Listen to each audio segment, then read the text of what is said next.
ولا تغلوا في دينكم ولا تقولوا على الله إلا الحق إنما المسيح عيسى ابن مريم رسول الله وكلمته ألقاها إلى مريم روح منه فآمنوا بالله ورسله ولا تقولوا ثلاثة انتهوا خيرا لكم إنما الله إله واحد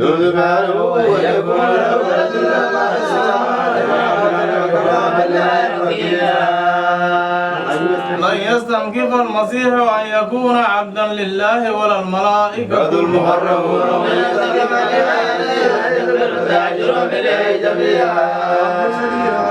وعملوا الصالحات فيوفيهم أجورهم ويزيدهم وأما الذين كذبوا وكفروا فيعذبهم عذابا أليما ولا يجدون لهم من دون الله وليا ولا نصيرا. يا أيها الناس قد جاءكم برهان من ربكم وأنزلنا إليكم نورا مبينا. الذين آمنوا بالله واعتصموا به وسيدخلون في رحمة منه وسيهديهم إليه صراطا مستقيما. ويستفتونك في النساء يستفتونك قل الله يهديكم في الكلالة إن امرؤ هلك ليس له ولد وله أخت فلها نصف ما ترك وهو يرثها إن لم يكن لها ولد فإن كانت اثنتين فلهما الثلثان مما ترك وإن كانوا إخوة رجالا ونساء فللذكر مثل حظ الأنثيين يبين الله لكم أن تضلوا والله بكل شيء عليم. بسم الله الرحمن الرحيم. يا أيها الذين آمنوا أوفوا بالعقود لكم بهيمة الأنعام إلا ما يتلى عليكم يا أيها الذين آمنوا لا تحلوا شعائر الله ولا الشهر الحرام ولا القلائد ولا الشهر الحرام ولا الهدي ولا القلائد ولا آمين البيت الحرام يبتغون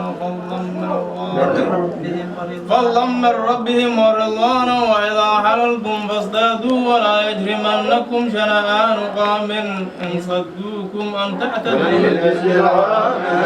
وتعاونوا على البر والتقوى ولا تعاونوا على الإثم واتقوا الله إن الله شديد العقاب. حرمت عليكم الميتة والدم واللحم الخنزير وما أهل لغير والمنخنقة والموءودة والمتردية والنطيحة وما أكل السبع إلا ما ذكيتم وما ذبح على النصب فاستقسموا بالأزلام ذلكم في صنع اليوم ويئس الذين كفروا من دينكم فلا تخشوهم واخشوا اليوم أكملت لكم دينكم وأتممت عليكم نعمتي ورضيت لكم الإسلام دينا.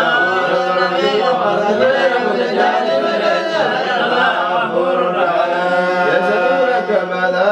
أحل لهم قل أحل لكم الطيبات وما علمتم من الجوارح مكلفين أن تعلمونهن مما علمكم الله فكلوا مما أنزل عليكم واذكروا الله عليه واتقوا الله إن الله سريع الحساب.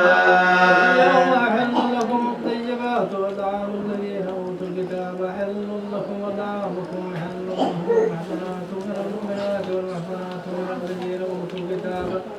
من قبلكم إذا آتيتموهن أجورهن محصنين غير مسافرين ولا متخذي أخدان يا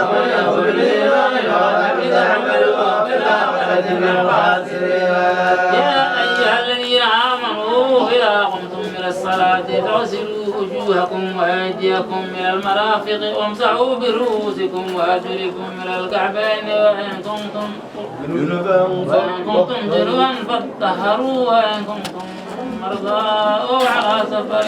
أو جاء أحد منكم من الغائط أو لامستم النساء فلم يجدوا ماء فتيمموا صعيدا طيبا فامسحوا بوجوهكم وأيديكم منه ما يريد الله ليجعل عليكم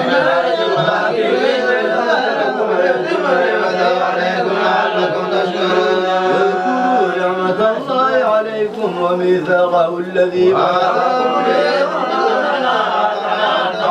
إن الله عليم بذات الصدور. يا أيها الذين آمنوا كونوا قوامين لله شهداء بالقسط ولا يجرمن